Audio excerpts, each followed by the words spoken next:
மகிமை உண்டாவதாக. இந்த மதியான நேர ஜெபத்திலே வந்திருக்கிற உங்கள் ஒவ்வொருவருக்கும் ஆண்டவர் பேச சொல்லுகிற அவருடைய அருமையான திருவார்த்தை மத்தேயு எழுதின சுவிசேஷ புஸ்தகம் 8ஆம் அதிகாரம் 26வது வசனம். மத்தேயு 8ஆம் அதிகாரம் 26வது வசனம் உங்களுக்காக நான் வாசிக்கிறேன், கவனமாய் கவனியுங்கள். அதற்கு அவர், அற்ப விசுவாசிகளே, ஏன் பயப்படுகிறீர்கள் என்று சொல்லி எழுந்து காற்றையும் கடலையும் அதட்டினார். உடனே மிகுந்த அமைதல் உண்டாயிற்று. இன்றைய செய்தியின் தலைப்பு எழும்புகிற தேவன். கர்த்தருடைய பரிசுத்துகிற நாமத்திற்கு மகிமை உண்டாவதாக. இல்லாவிட்டால் எழும்புகிற தேவன், இல்லாவிட்டால் உங்களுக்காக எழும்ப போகிற தேவன். அவர் எழுந்து அதட்டினார் என்று வேதத்திலே வாசிக்கிறோம். ஆண்டவர் உங்களுக்காக எனக்காக எழும்பினால் என்னவெல்லாம் இந்த நாட்களில் நடக்க போகிறது? ஆண்டவர் எப்பொழுது எழுந்தருள்வார்? இந்த 2 பாயிண்ட் தான். ஒன்று, ஆண்டவர் உங்களுக்காக எனக்காக எழும்பினால் என்னெல்லாம் நடக்கும், ஆண்டவர் எப்பொழுது எழுந்தருள்வார் என்பதை தான் இப்ப நம்ம இந்த சுருக்கமா இந்த ஒரு 1/4 மணி நேரம் இல்லாவிட்டால் ஒரு 20 நிமிடத்துல நம்ம சிந்திக்க போகிறோம். கர்த்தருடைய பரிசுத்த நாமத்திற்கு மகிமை உண்டாவதாக. ஆண்டவர் ஒரு மனிதனுக்காக அவ்வளவு சீக்கிரத்தில் எழுந்திருவாரான்னு கேட்டால் இல்லை என்றுதான் சொல்ல வேண்டும். அவர் ஒவ்வொருவருக்காக எழுந்திருக்கிறது என்பது சற்று கடினம்தான். ஆனால் இங்கு வேதத்திலே வாசிக்கும் பொழுது அவர் எழுந்து காற்றையும் கடலையும் அதட்டினார். இன்றைக்கு ஆண்டவர் உங்களுடைய வாழ்க்கையிலே உங்களுக்காக எழுந்திருக்கிறாரா இல்லையா என்பதை இந்த வசனங்களின் அடிப்படையிலே நீங்களும் நானும் பரிசோதித்து பார்க்க போகிறோம். ஆண்டவர் ஒரு மனிதனுக்காக எழும்ப வேண்டுமானால் அது மிகப்பெரிய ஒரு அற்புதம். ஒரு மிகப்பெரிய பிரச்சனையில நீங்கள் மாட்டிக்கொண்டிருக்கும் பொழுது, போராட்டத்தின் நடுவிலே போகும் பொழுது, ஒரு பலமுள்ள பணபலம், ஆள்பலம், படிப்பு, அறிவு உள்ள பலமுள்ள ஒரு மனிதன் உங்களுக்காக திடீரென்று ஏதாவது ஒரு திசையிலிருந்து எழுந்து வந்து உங்களுக்காக வாதாடி உங்களுக்காக ஜெயத்தை வாங்கி தருவானால், அந்த மனிதனுடைய பலமே அப்படி இருக்குமானால், அகில உலகத்தையும் படைத்த அண்ட சராசரத்தையும் ஆண்டு கொண்டிருக்கிற எல்லாமல்ல தேவன் உங்களுக்காக எழும்பினால் என்னவெல்லாம் நடக்கும் என்பதை கவனித்து பாருங்கள். இன்றைக்கு நம்மளுக்காக எழும்புவதற்காக மனிதனை தேடுகிறோம், மற்றவர்களை தேடுகிறோம், ஊழியர்களையும் விசுவாசிகளையும் தேடுகிறோம், உறவினர்களை தேடுகிறோம், சொந்தக்காரர்களை, பந்தக்காரர்களை, அயலகத்தாரை தேடுகிறோம். ஆண்டவர் உங்களுக்காக எழுந்தருளுகிறாரா? அவர் எழும்புகிற தேவன் என்பதை வேதத்திலே வாசித்து அறிய முடியும். அவர் உட்கார்ந்த இடத்துல உட்கார்ந்து இருக்கிற தேவன் அல்ல. அவர் ஆபத்து வரும் பொழுது அவர் உங்களுக்காக எனக்காக எழும்புகிற தேவன். அவர் நம்மளை ஆபத்துல விட்டுட்டு உட்கார்ந்து வேடிக்கை பார்க்கிற தேவன் அல்ல. அவர் ஓய்ந்திருக்கிற தேவன் அல்ல. அவர் அமர்ந்திருக்கிற தேவன் அல்ல. அவர் இஸ்ரவேலை காக்கிறவர், தூங்குவதும் இல்லை உறங்குவதும் இல்லையே. அவர் எப்படி ஓய்ந்திருப்பார் என்று கேட்கிறேன். அவர் எப்படி உங்களுக்கு விரோதமாய் பிரச்சனைகள் வரும் பொழுது எப்படி அவர் அமர்ந்திருப்பார்? அப்படியானால் தேவன் உங்களுக்காக இந்த நாளிலே எழுந்தருள போகிறார். ஆண்டவரை பார்த்து சொல்லுங்க, ஆண்டவரே, இந்த பிரசங்கம் முடிவதற்கு முன்னாடி என்னுடைய தனிப்பட்ட வாழ்க்கையில இப்படி ஒரு பிரச்சனை இருக்குது, எனக்காக நீர் எழுந்தருளுங்க, எனக்காக நீர் எழும்புங்க. எனக்காக எழும்ப மனிதன் இல்ல, மனுஷர்கள் இல்ல, மனுஷி இல்ல, படித்தவர்கள் இல்ல, ஆள்பலம் இல்ல, பணபலம் இல்ல, உறவினர்கள் இல்ல, மற்றவர்கள் இல்ல, பெற்ற தாய் தகப்பன் கூட எனக்காக எழும்பவில்லை. நான் இப்பொழுது உம்மை நாடி வந்திருக்கிறேன். இறுதி கட்ட முடிவாய் உம்மை தேடி வந்திருக்கிறேன். எனக்காக நீர் எழும்பும் என்று எத்தனை பேர் சொல்லுகிறீங்க? ஆண்டவரே, நீர் எனக்காக எழும்பும் என்று சொல்லுகிறவர்கள் வலது கரத்தை உயர்த்தி, ஆண்டவரே, எனக்காக இந்த மதியான வேளையிலே நீர் எழும்புவீராக, எனக்காக, என் பிள்ளைகளுக்காக, என் குடும்பத்திற்காக நீர் எழும்புவீராக. அன்றைக்கு ஆகாரின் கண்ணீரை கண்ட தேவன் எழும்பி அவனுக்காய் தூதனை அனுப்பினது உண்மையானால், இன்றைக்கு உங்களுடைய கண்ணீரின் பள்ளத்தாக்கிற்காய் தேவன் எழும்ப போகிறார். கர்த்தருடைய பரிசுத்த நாமத்திற்கு மகிமை உண்டாவதாக. தேவன் எழும்பினால் என்ன நடக்கும்?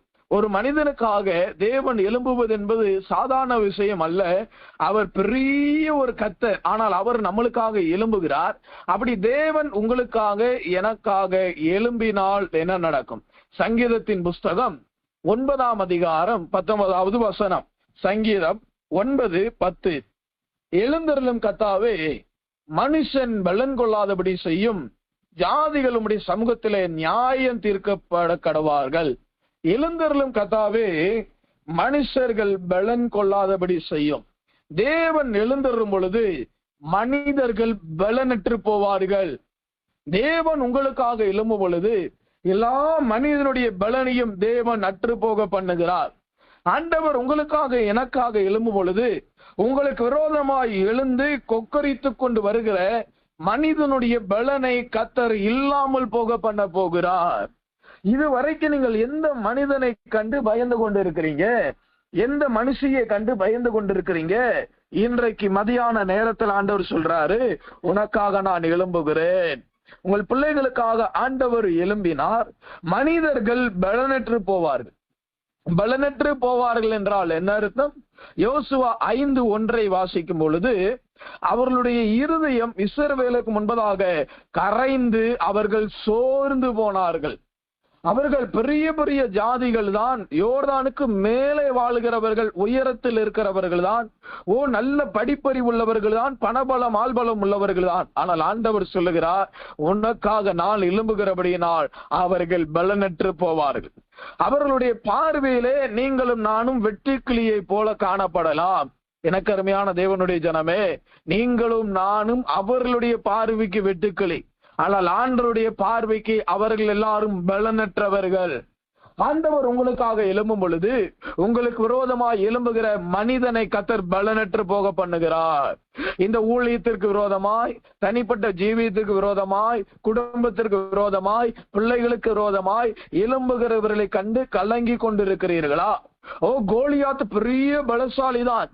ஆனால் கர்த்தர் தாவீதோடு எழுந்தருளின பொழுது, தாவீதை கொண்டு கர்த்தர் இஸ்ரவேலருக்காய் எழுந்த பொழுது கோலியாத் பலனற்று போனான். கோலியாத் பலனை இழந்து போனான். எனக்கு அருமையான தேவனுடைய ஜனமே, நீங்கள் மனிதனுடைய வெளி தோற்றத்தையும் அவனுடைய பலத்தையும் தான் பார்க்கிறீர்கள். ஆண்டவர் உங்களையும் என்னையும் தான் பார்க்கிறார். இப்ப சொல்லுங்க, ஆண்டவரே, நீர் எனக்காக எழும்புவீரானால் எனக்கு விரோதமாய் எழும்புகிற எல்லா கோலியாத்தை போன்ற மனிதர்கள் மண்ணிலே விழுந்து போவார்கள். அவர்கள் பலன் குறைந்து போவார்கள். அவர்கள் பலன் அற்று போகும் என்று வார்த்தை சொல்லுகிறார். கர்த்தர் எழுந்தருளுகிறார், மௌனமாயிருங்கள். கர்த்தர் எழுந்தருளுகிறார், மௌனமாயிருங்கள். அப்படியானால் என்ன அர்த்தம்? உங்களுக்கு விரோதமாய் கொக்கரித்து கொண்டு கூவிக்கொண்டு பேசிக் கொண்டிருக்கிறவர்களை நீங்கள் ஒன்னும் செய்ய வேண்டாம். கர்த்தாவே, என் பட்சத்துல நீர் எழுந்தருளும் சொல்லுங்க.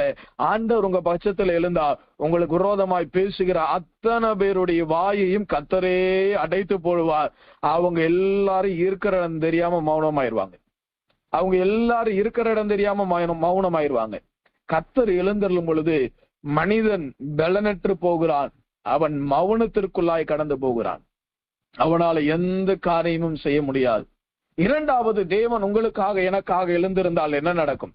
ஏசாயா எழுதின தீர்க்கதரிசன புஸ்தகம் 33 அதிகாரம் 3வது வசனம். அமளியின் சத்தத்தினாலே ஜனங்கள் அலைந்தோடி, நீர் எழுந்திருக்கும் போது ஜாதிகள் சிதறடிக்கப்படுவார்கள். ஏசாயா 33:3 சொல்லுகிறது, நீர் எழுந்திருக்கும் பொழுது ஜாதிகள் சிதறடிக்கப்படுவார்கள். எனக்கு அருமையான தேவனுடைய ஜனமே, இந்த இடத்துல ஜாதிகள் என்று சொல்லப்பட்டது எதை காண்பிக்கிறது?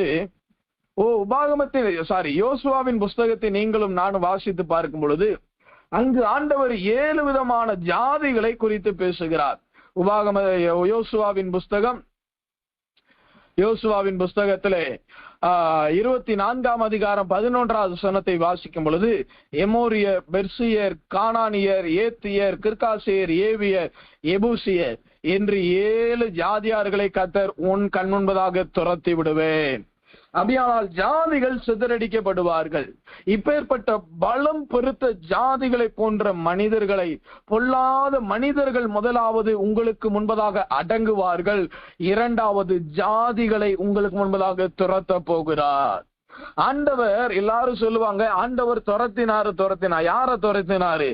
7 ராஜாக்களையும், மன்னிக்கணும், 7 ஜாதிகளையும் 31 ராஜாக்களையும் கர்த்தர் துரத்துகிறார். 7 ஜாதிகளையும் 31 ராஜாக்களையும் கர்த்தர் துரத்தினார் இந்த இஸ்ரவேல் கூட்டத்திற்கு முன்பதாக. இப்ப சொல்லுங்க, இஸ்ரவேல்ங்கிறது பெரிய ஜனம் நம்ம சொல்றோம். ஆனா இந்த 31 ராஜாக்கள் முன்பதாக இஸ்ரவேலர்கள் சிறியவர்கள் தான். இந்த 7 ஜாதிக்கு முன்பதாக இஸ்ரவேல் என்கிற ஜாதியார்கள் கோத்திரத்தார்கள் சிறியவர்கள் தான். ஆனால் கர்த்தர் என்ன செய்கிறார் தெரியுமா? இவர்களை கொண்டு துரத்துகிறார். காரணம், கர்த்தர் இஸ்ரவேலர்க்காய் எழுந்தருளினார், யாக்கோபிற்காய் எழுந்தருளினார். எனக்கு அருமையான தேவனுடைய ஜனமே, ஆண்டவர் உங்களுக்காய் எழும்பும் பொழுது முதலாவது மனிதன் பலனற்று போவான், இரண்டாவது ஜாதிகள் சிதறடிக்கப்படுவார்கள். இந்த ஜாதிகள் என்பது பொல்லாத ஆவிகளை காண்பிக்கிறது, பொல்லாத சுபாவங்களை காண்பிக்கிறது. உங்களுக்குள் இருந்து கிரியை செய்கிற பொல்லாத சுபாவங்களை, அடிமைத்தனத்தின் பாவத்தின் வல்லமைகளை கர்த்தர் சிதறடிக்க போகிறார். பொல்லாத ஜாதியார்களை தேவன், பொல்லாத கிரியைகளை, அந்த ஜாதி பிசாசு, அப்படியானால் பிசாசுகளை கர்த்தர் சிதறடிக்க போகிறார். சிதறடிக்கணும்னா கர்த்தர் உங்களுக்காக எனக்காக எழுந்தருள வேண்டும். கர்த்தருடைய பரிசுத்த நாமத்திற்கு மகிமை உண்டாகட்டும். மூன்றாவது, தேவன் எதற்காக எழுந்தருளுகிறார்? இல்லாவிட்டால் தேவன் எழும்பினால் என்ன நடக்கும்? மூன்றாவது, சகேரியாவின் புஸ்தகம் சகேரியாவின் புஸ்தகம் 2ஆம் அதிகாரம் 13வது வசனம். சகேரியா 2:13 நான் உங்களுக்காக வாசிக்கிறேன். மாம்சமான சகலமான பேர்களே, கர்த்தருக்கு முன்பதாக மௌனமாயிருங்கள், அவர் தமது பரிசுத்த ஸ்தலத்திலிருந்து எழுந்தினார் என்று சொல்லுங்கள். அப்படியானால் தேவன் எழும்பும் பொழுது என்ன நடக்கிறது? மூன்றாவது, மாம்சமான சகலமான பேர்களே, மாம்சத்திலே இருக்கிற அனைவரும் மௌனமாயிருங்கள். முதலாவது, மனிதன் பலனற்று போக பண்ணுகிறார். மனிதன் என்கிற கோலியாத்தை போன்ற பெரிய வல்லமைகள் உங்களை அதிரியப்படுத்தலாம். சனகரிப் ராஜாவை போல உங்களை அதிரியப்படுத்தலாம். தாவீதை, ஆண்டவருடைய நாமத்தை தூஷித்த மனிதனை போல அந்த பொல்லாத கோலியாத் உங்களை தூஷித்துக் கொண்டிருக்கலாம். அவனுடைய பலனை கர்த்தர் முதலாவது அற்று போக பண்ணுகிறார். இரண்டாவது, ஜாதிகளை உங்களுக்கு முன்பதாக அவர் கலங்கடித்து அவர்களை துரத்தி விட போகிறார். ஜாதிகள் என்பது யோசுவா 21:7 7 விதமான ஜாதிகளை கர்த்தர் உங்களுக்கு முன்பதாய் துரத்துகிறார். பிசாசுகளை துரத்துகிறார். பொல்லாத சுபாவங்களை உங்களுக்காக தேவன் துரத்த போகிறார். மூன்றாவது, தேவன் எழுந்திருக்கும் பொழுது என்ன நடக்கும் என்றால், மாம்சமானவர்களே மௌனமாயிருங்கள். உங்களுக்கு விரோதமா யார் யார் பேசுறா? ஊழியர்கள் பேசுகிறாங்களா? நீங்க நம்புகிறவர்கள் பேசுகிறார்களா? சகோதரன் என்று நினைத்தேன், ரொம்ப நட்பா இருந்தேன், இன்னைக்கு அவன் தான் எனக்கு பெரிய குழிய தோண்டி விட்டான், இன்னைக்கு அவன் தான் எனக்கு விரோதமா பேசுகிறான், இவனை நான் நம்புனதுக்கு நம்பாம இருந்திருக்கலான்னு புலம்புகிறீர்களா? சில நேரம் பெற்றோர்கள் உங்களுக்கு விரோதமாய், பிள்ளைகள் உங்களுக்கு விரோதமாய் பேசிக்கொண்டே இருக்கிறார்களா? பக்கத்து வீட்டுக்காரங்க உங்களை ஏதாவது குறை சொல்லி பேசிக்கிட்டே இருக்கிறார்களா? ஆண்டவர்கிட்ட சொல்லுங்க, ஆண்டவரே எனக்காக, என் குடும்பத்திற்காக நீர் எழுந்தருளும். அப்படி ஆண்டவர் எழுந்தாருன்னா யார் யாரெல்லாம் பேசுகிறார்களோ அவர்கள் எல்லாரும் மௌனமாய் விடுவார்கள். அவர்கள் எல்லாரையும் கர்த்தர் மௌனமா இருக்க வச்சிருவார். இது உண்மையிலுமே நடந்த சம்பவம். ஆண்டவர் ஊழியர்களுக்கு விரோதமாய் பேசுகிறவர்களை இருக்கிற இடம் தெரியாமல் போக்கின காலங்களை பார்த்தது உண்டு. அவங்க மௌனமாயிருவாங்க. நீங்க நடந்து போகும்போது கூட அவங்க தலையை குனிஞ்சுக்கிட்டு, ஐயோ இவங்களுக்கு விரோதமா ஏன் பேசணும்னு சொல்லி ஒரு தெய்வீக பயத்தை தேவன் அவர்களுக்கு கொடுப்பார். யோசுவா 10:21 வாசிக்கும் பொழுது, இஸ்ரவேலருக்கு விரோதமாய் ஒருவனும் தன் நாவை அசைக்கவில்லையாம். அப்ப எந்த அளவுக்கு மௌனம் காத்திருக்கிறாரு பாருங்க. அப்ப மௌனம் காக்கிற அளவிற்கு எந்த அளவுக்கு தேவன் பயத்தை உண்டு பண்ணி இருக்கிறார். தேவன் பயத்தை உண்டு பண்ணுவதற்கு எந்த அளவுக்கு தேவன் இஸ்ரவேலருக்காய் எழுந்தருளினார் என்பதை பாருங்க. ஆண்டவர் எழுந்துட்டார்னா, அல்லேலூயா, உங்களுக்கு விரோதமாய் குறை கூறுகிற கூட்டத்தாரும் குறை சொல்லுகிற மனிதர்களும் அவர்கள் மௌனமாய் விடுவார்கள். நீங்களே போய் பேசுனாலும் பேச மாட்டான். காரணம், அவர்கள் நாவை அசைக்க தேவன் விடமாட்டார். ஒரு தெய்வீக பயத்தை தருகிறார். உங்களுக்கு விரோதமாய் பேசுகிறவர்களை குறித்து நீங்கள் அழுது புலம்பி கண்ணீர் சிந்தின நாட்கள்லாம் போதும். கர்த்தர்ட்ட ஒப்பு கொடுங்க.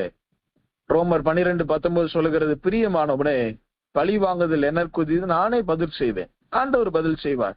நான் இந்த இடத்துல ஒரு சாட்சியை சொல்றேன்.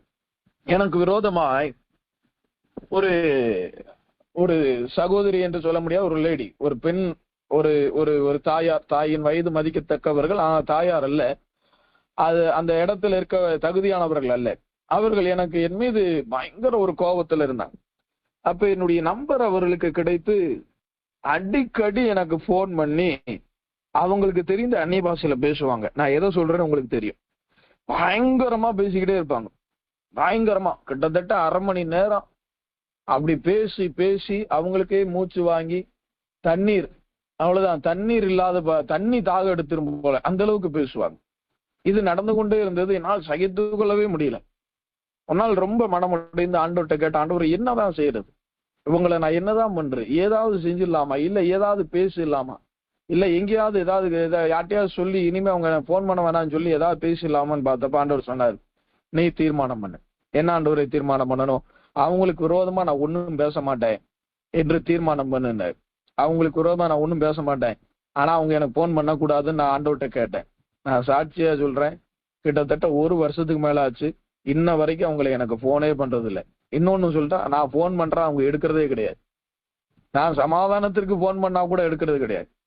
காரணம், கர்த்தர் என் பக்கத்துல எழுந்தபடினால் மனிதர்களை மௌனமாக்கி போட்டு விட்டார். உங்களுக்கு விரோதமாய் தூஷணம் சொல்லுகிறவர்கள், கெட்ட வார்த்தையில பேசுகிறவங்க, பரியாசம் பண்றவங்க, எழுதி வைத்துக் கொள்ளுங்கள், கர்த்தர் உங்களுக்காய் இந்த நாளிலே எழும்ப போகிறார். அவர்கள் எல்லாரும் மௌனமாக போகிறார்கள். மரித்தவனும் மௌனத்தில் இறங்கினவனும் கர்த்தரை துதியான். அப்படியானால் மௌனம் என்பது எதை காண்பிக்கிறது? மரணத்தை காண்பிக்கிறது. மரணத்தில் இருக்கிறவன் தான் மௌனமா இருப்பான். என்ன செஞ்சாலும் பேச மாட்டான். மூச்சு காற்று கூட அந்த இடத்துல வர ரொம்ப இந்த மயான அமைதி என்று சொல்வார்கள். சுடுகாட்டுக்கு பேரே மயான அமைதி. அப்படியானால் உங்களுக்கு விரோதமா எழும்புகிற நீங்கள் கண்டுக்கவே வேண்டாம். ஆண்டவர் உங்கள் பக்கத்துல எழுந்துட்டார்னா 3வது அடையாளம், உங்க விரோதமாய் பேசுகிறவர்கள் மௌனத்திற்குள்ளாய் மயான அமைதிக்குள்ளாய் போவார்கள். கர்த்தருடைய பரிசுத்த நாமத்திற்கு மகிமை உண்டாவதாக. 4வது, ஆண்டவர் உங்களுக்காக எனக்காக எழும்பினால் என்ன நடக்கும்? ஆண்டவர் நம்மளுக்காக எழும்பினபடியினால் 3வது, நம்மளுக்கு விரோதமாக எழும்புகிறவர்களை கர்த்தர் மௌனம் காக்க செய்கிறார். 4வது, ஆண்டவர் உங்களுக்காக எனக்காக எழும்பினால் என்ன நடக்கும்? சங்கீதத்தின் புஸ்தகம் 76ஆம் அதிகாரம் 8வது வசனம். சங்கீதம் 76 7 மற்றும் 8 நான் வாசிக்கிறேன். 8 மற்றும் 9 வாசிக்கிறேன். நியாயம் விசாரிக்கவும் பூமியில் சிறுமைப்பட்டவர்கள் யாவரையும் ரட்சிக்கவும் தேவரீர் எழுந்தறின பொழுது வானத்திலிருந்து நியாய தீர்ப்பை கேட்க பண்ணினீர், பூமி பயந்து அமர்ந்தது. தேவன் எழுந்தருள பொழுது பூமி பயந்து அமர்ந்தது. இந்த பூமி என்பது எதை காண்பிக்கிறது? கொலோசியர் 3:5 வாசிக்கும் பொழுது, விபச்சாரம், அசுத்தம், துர்இச்சை, மோகம் இவைகளை பூமியிலே உண்டு பண்ணுகிற உங்களுடைய அவயங்கள். விபச்சாரத்தின் ஆவி, மோகத்தின் ஆவி, இதை சுருக்கமாய் சொல்ல வேண்டுமானால் நம்மளுடைய சரீரத்தின் அவயவங்கள் ஆண்டவர் எழும்பும் பொழுது தானாய் அடங்கி விடுகிறது. உலகத்தின் வல்லமைகள் பூமிக்குரியவர் என்பது உலகத்தின் ஆவிகளை காண்பிக்கிறது. தேவன் உங்களுக்காக எனக்காக எழும்பும் பொழுது அவர் பூமியை பயப்பட பண்ணுகிறார். பூமியை போன்று இதுவரை உங்களை பயந்து கொண்டிருந்த, பயப்பட செய்த எல்லா காரியங்களையும் இன்றைக்கு ஆண்டவர் உங்களுக்காக எழும்பினால், ஆண்டவர் உங்கள் பட்சத்தில் எழும்பினால் அந்த பூமியானது பயந்து அமைதல் காக்க என்று வேதம் சொல்லுகிறது. அதிலே வேதத்திலே வாசிக்கும் பொழுது அவர்களுக்கு வானத்தில் இருந்து நியாய தீர்ப்பு என்ன செய்தீராம்? கொண்டு வந்து நியாய தீர்ப்பை உண்டு பண்ணினீர் என்று வாசிக்கிறோம். வானத்திலிருந்து என்ன நியாய தீர்ப்பு உண்டாக போகிறது? யோசுவா 7ஆம் அதிகாரம் 26வது வசனத்தை யோசுவாவின் புஸ்தகம் 10ஆம் அதிகாரம் 11வது வசனத்தை வாசிக்கும் பொழுது வானத்திலிருந்து கர்த்தர் எப்படி நியாயம் தீர்க்கிறாரு? யோசுவா 10:11, அவர்கள் மேல் கர்த்தர் வானத்திலிருந்து பெரிய கற்களை விழ பண்ணினார். அவர்கள் மேல் வானத்திலிருந்து பெரிய கற்களை தேவன் விழ பண்ணினாராம். வானத்திலிருந்து கல்லு விழுந்து அவர்களை கொன்று போட்டது. தேவன் உங்களுக்காக எழுந்தருளினா எந்த பக்கத்திலிருந்து ரட்சிப்பு வரும்னே சொல்ல முடியாதுங்க. இவரை கொண்டுதான் ரட்சிப்பார், அவனை கொண்டுதான், எந்த பக்கத்திலிருந்து ரட்சிப்பு வரும்னே சொல்ல முடியாது. அவர் எந்த டயத்துல எப்படி கிரியை செய்வார்னே சொல்ல முடியாது. வானத்தில் இருந்து அவர்களுக்கு நியாயம் தீர்க்கிறீர். வானத்திலிருந்து என்ன? சிங்காசனத்திலிருந்து ஆண்டவர் கற்களை அனுப்புகிறார். தம்முடைய தாசர்களுக்கு விரோதமாக எழும்புகிறவர்களுக்கு மீது தேவன் பெரிய கற்களை விழப்பண்ணி அது அவர்கள் மேல் விழுந்து அவர்கள் செத்து போனார்கள், அவர்கள் மடிந்து போனார்கள். எனக்கு அருமையான தேவனுடைய ஜனமே, இதுவரை உங்களுக்காக தேவன் எழும்பினால் இப்பேற்பட்ட அதிசயங்கள் நீங்கள் பார்ப்பீர்கள். கர்த்தர் உங்களுக்காக எழும்பினால் நான்காவது என்ன நடக்கும்? கர்த்தர் உங்களுக்கு விரோதமாய் எழும்புகிறவர்களையும் உங்களுக்கு விரோதமாய் எழுந்திருக்கிற பூமியின் வல்லமை, உலகத்தின் வல்லமைகளை கர்த்தர் வானத்திலிருந்து பெரிய கற்களை கொண்டு நியாயம் தீர்க்க போகிறார். ஐந்தாவது, ஆண்டவர் நம்மளுக்காக எழுந்தருளினால் என்ன நடக்கிறது? சங்கீதத்தின் புஸ்தகம் 102 அதிகாரம், சங்கீதத்தின் புஸ்தகம் 102 அதிகாரம் 13வது வசனம். சங்கீதம் 102:13 நாம் வாசித்து பார்க்கும் பொழுது, தேவரீர் எழுந்தருளி சீயோனுக்கு இறங்குவீர், அதற்கு தயை செய்யும் காலமும் அதற்காக குறித்த நேரமும் வந்தது. சீயோனுக்காக தேவன் எழும்புகிறார். தேவன் எழுந்தபடினால் இங்க என்ன நடக்கிறது? தயை செய்யும் நேரம் வந்தது. இந்த தயை என்றால் என்ன அர்த்தம்? நீதிமொழிகள் 16 வாசிக்கும் பொழுது, நன்மை செய்ய கொண்டிருக்கும் ஆசையே தயை. அப்ப நன்மை செய்யணும்னு ஒரு மனதுல ஒரு ஆசை வருதுல, அதான் தயை. அப்படியானால் கர்த்தர் நம்மளுக்காக எழுந்தருளும் பொழுது தயை என்கிற நன்மையை உங்களுக்காக செய்வார்.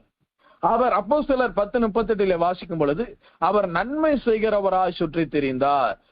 பொல்லாதவர்களாகிய நீங்கள் உங்கள் பிள்ளைகளுக்கு நல்ல ஈவுகளை கொடுக்க அறிந்திருக்கும் பொழுது, பரமபிதா தமிழிடத்தில் வேண்டிக் கொள்ளுகிறவர்களுக்கு அதிக நன்மைகளை கொடுப்பது அதிக நிச்சயம் அல்லவா? நன்மைகளை கொடுப்பது அதிக நிச்சயம் அல்லவா என்று மத்தேயு 7:11 வாசிக்கிறோம். அப்படியானால் ஆண்டவர் உங்களுக்காக எனக்காக எழும்பினால் எல்லா பகுதியிலும் தேவன் நன்மையை தருவார்.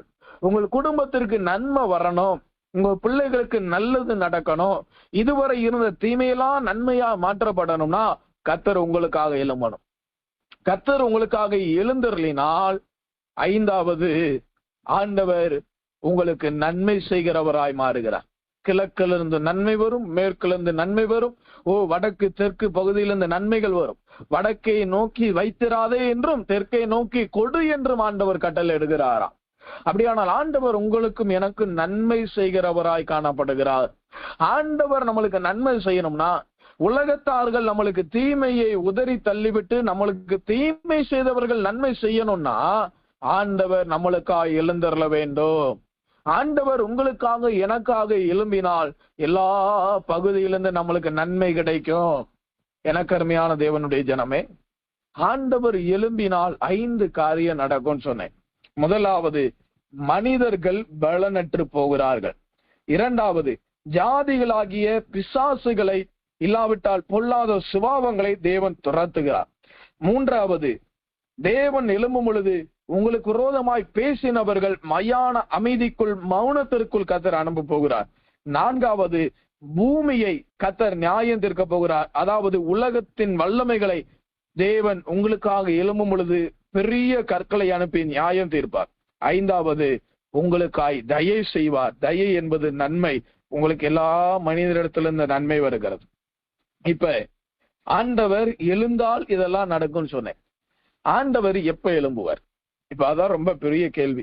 ஆண்டவர் எழும்பினா அதெல்லாம் நடக்கும். அவர் முதல்ல எழும்பணுமே, எப்ப எழும்புவாரு? அதுதான் இன்னைக்கு எல்லாருடைய இருதயத்துல இருக்கிற ஒரு பெரிய கேள்விக்குறியாய் காணப்படுகிறது. ஆண்டவர் எழும்பணும்னா முதலாவது நம்ம என்ன செய்யணும்? அதைதான் இன்றைக்கு நம்ம கடைசியா தியானிக்க போகிறோம். லூக்கா எழுதின சுவிசேஷ புஸ்தகம் 18 அதிகாரம்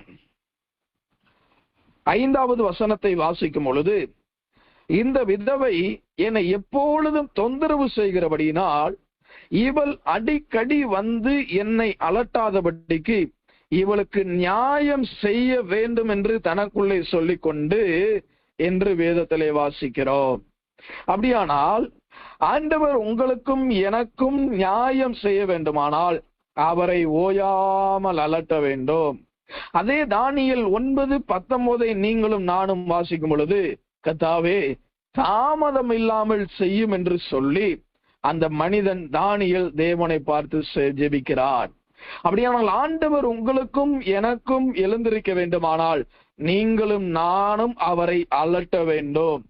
அவரை ஓயாமல் என்ன செய்ய வேண்டுமா? அலட்டி கொண்டிருக்க வேண்டும். அலட்டுதல் என்பது எதை காண்பிக்கிறது? அவரை தொந்தரவு செய்கிறதை காண்பிக்கிறது. நான் இவளுக்கு என்னை அலட்டாதபடிக்கு இவளுக்கு எழுந்து நான் நியாயத்தை செய்ய வேண்டும் என்று தனக்குள்ளே சிந்தனை பண்ணினார். தேவன் தம்மால் தெரிந்து கொள்ளப்பட்டவர்களுடைய விஷயத்தில், இரவும் பகலும் தம்மை நோக்கி கூப்பிடுகிறவர்களுடைய காரியத்தில் தேவன் மௌனமா இருப்பாரோ? சீக்கிரத்தில் எழுந்து அவர்களுக்கு நியாயம் செய்வார் என்று வேதம் சொல்லுகிறது. அப்படியானால் ஆண்டவர் உங்களுக்காக எனக்காக எழுந்தருள வேண்டுமானால் நாம் ஓயாமல் அவரை கூப்பிட்டு கொண்டு இருக்க வேண்டும். கர்த்தாவே எனக்காக எழும்பும் என்று சொல்லுங்கள். தம்மால் தெரிந்து கொள்ளப்பட்ட தேவ ஜனத்திற்கு ஆண்டவர் சீக்கிரத்தில் எழுந்து என்ன செய்கிறாரா? நியாயம் செய்கிறார். எனக்கு அருமையான தேவனுடைய ஜனமே, ஆண்டவர் நம்மளை தெரிந்தெடுத்ததற்கு காரணம் என்ன? அவருக்காக நாம் எழுந்து இரவும் பகலும் ஓயாமல் அவரை நோக்கி கூப்பிடுகிறவர்கள் விஷயத்தில், இரவும் பகலும் அவரை நோக்கி நம்ம கூப்பிடணுங்க. இரவும் பகலும் நாம் ஆண்டவரை நோக்கி கூப்பிடும் பொழுதுதான் ஆண்டவர் நம்மளுக்காக எழுந்தருளுவார். ஆண்டவர் நம்மளுக்காக எழுந்தருள வேண்டுமானால் இரவும் பகலும் அவரை நோக்கி கூப்பிட வேண்டும். அன்றைக்கு அந்த அன்னாள் என்கிற விதவை தேவனுடைய ஆலயத்தில் இரவும் பகலும் காத்து கொண்டு ஜெபித்தாள். லூக்கா 18:7 வாசிக்கும் பொழுது அந்தபடியே தேவன் தம்மை நோக்கி இரவும் பகலும் கூப்பிடுகிறவர்களுடைய விஷயத்தில், கூப்பிடுகளுடைய தம்மால் தெரிந்து கொள்ளப்பட்டவர்களுடைய விஷயத்தில் நீடிய பொறுமைகளால் இராமல் அவர்களுக்கு நியாயம் செய்யாமல் இருப்பாரோ? 8வது வசனம் வாசிக்கும் பொழுது சீக்கிரத்தில் அவர்களுக்கு நியாயம் செய்வார் என்று உங்களுக்கு சொல்லுகிறேன். ஆண்டவர் உங்களுக்காக எனக்காக எழுந்திருக்க வேண்டுமானால் இரவும் பகலும் ஆண்டவரை நோக்கி கூப்பிடணும். இன்னைக்கு இரவும் பகலும் அந்த ஜெபம் இருக்கிறதா? ஆண்டவர் ஏன் உங்களுக்காக எனக்காக எழும்பலன்னா அவரை நம்ம கூப்பிடுறது இல்லை. இரண்டாவது, ஆண்டவர் நம்மளுக்கு எழும்ப வேண்டுமானால் என்ன செய்ய வேண்டும்? அதே மத்தேயு 8ஆம் அதிகாரம் 26வது வசனத்தை வாசிக்கிறேன். மத்தேயு எழுதின சுவிசேஷ புஸ்தகம் 8ஆம் அதிகாரம் 26 நான் வாசிக்கும் பொழுது, அதற்கு அவர் அற்ப விசுவாசிகளே பயப்படாதிருங்கள் என்று அவர்களை கடிந்து கொண்டார். அவர் எழுந்திருக்கிறதுக்கு முன்னாடி சீசர்கள் என்ன செய்கிறார்கள் தெரியுமா? 25வது வசனம் சொல்லுகிறது, மத்தேயு 8:25. அப்பொழுது அவருடைய சீசர்கள் அவரை எழுப்பி, ஆண்டவரே எங்களை ரட்சியும், நாங்கள் மடிந்து போகிறோம் என்றார்கள். ஆண்டவரை எழுப்புகிறார்கள், தங்களுடைய காரியத்தை சொல்லுகிறார்கள். ஆண்டவர் உங்களுக்காக எழுந்திருக்கணும்னா நீங்க ஆண்டவரை நோக்கி முதலாவது இரவும் பகலும் கூப்பிடுங்க.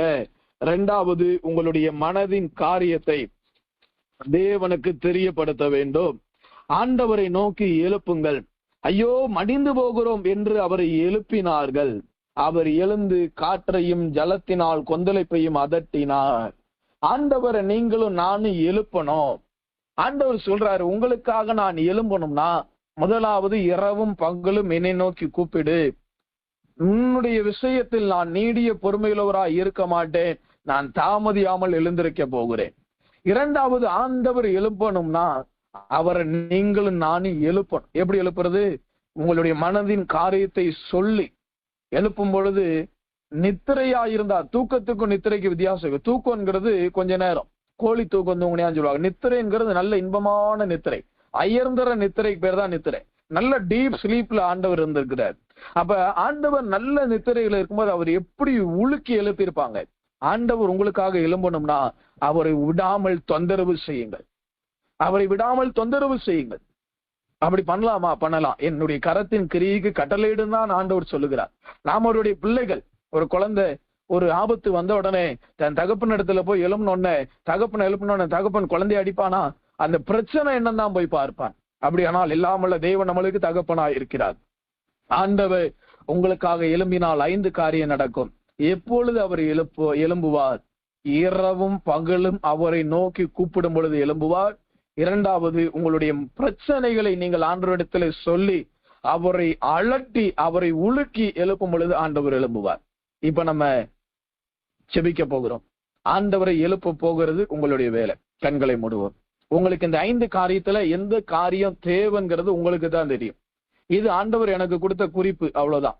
ஆனால் இந்த 5 காரியத்தில் உங்களுக்கு எந்த பகுதி தேவை, எந்த காரியத்துல விடுதலை தேவை, அதை ஆண்டவர் இன்றைக்கு தந்தர்ல போகிறார். கண்களை மூடி, ஆண்டவரே இந்த காரியத்திற்காக நான் ஜெபிக்கிறேன். தேவரி சீயோனுக்காக எழுந்தருள்வி, அதற்கு தயை செய்யும் காலமும் குறித்த நேரமும் வந்திருக்க